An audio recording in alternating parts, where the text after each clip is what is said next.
Pelosi could lose the gavel after new report reveals RNC has managed to take in a record amount. Could Rep. Nancy Pelosi be closer than ever to losing the gavel and her role as the House Speaker?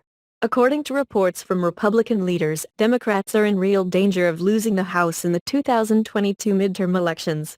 The Republican National Committee managed to bring in record amounts of money this year as the party angles to recapture the House during next year's midterm elections, and, with a bit of luck, maybe even the Senate.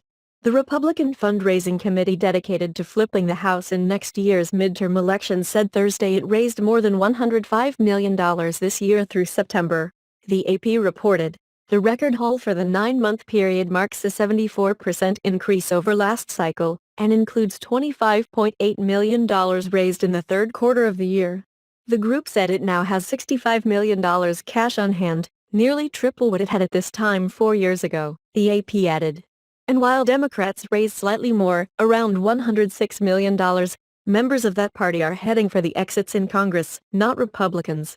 House Democrats are sprinting toward the exits because they know their days in the majority are numbered, and we look forward to keeping up the pressure, National Republican Congressional Committee Chairman Tom Emmer said in a statement. The AP added, Rep.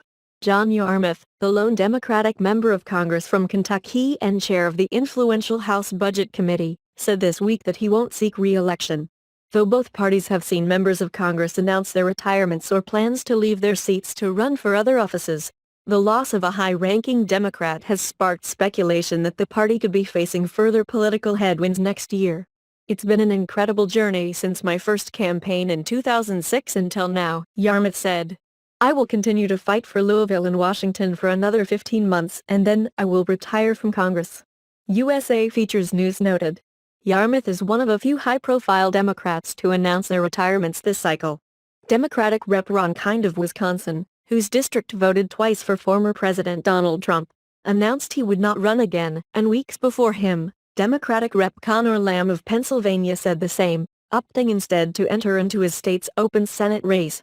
Finally, Democratic Rep. Sari Bustos of Illinois, former chair of the Democratic Congressional Campaign Committee, said in April that she, too, would forego re-election. The site added meanwhile, in the states, Republicans are extending majorities or picking seats, all of which were once held by Democrats.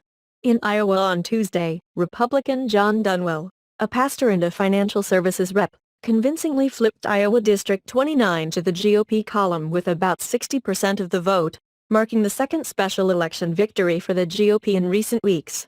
Thank you, Jasper County, for putting your faith in me to be your voice in the Iowa State House, he said in a statement to the Des Moines Register.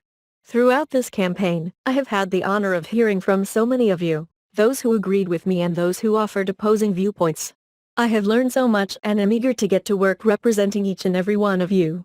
Iowans are sending a clear message. They wholly reject the policies and agenda of Iowa Democrats, Jeff Kaufman, the head of the state's Republican Party, noted in a statement, adding that he hopes Iowa's GOP can help put an end to the chaos we are seeing coming out of Washington, D.C.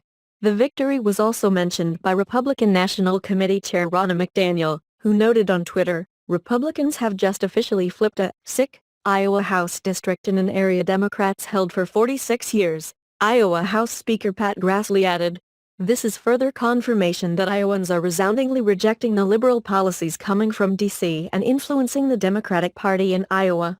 Earlier this summer, a Republican managed to flip a state Senate seat in Connecticut as well.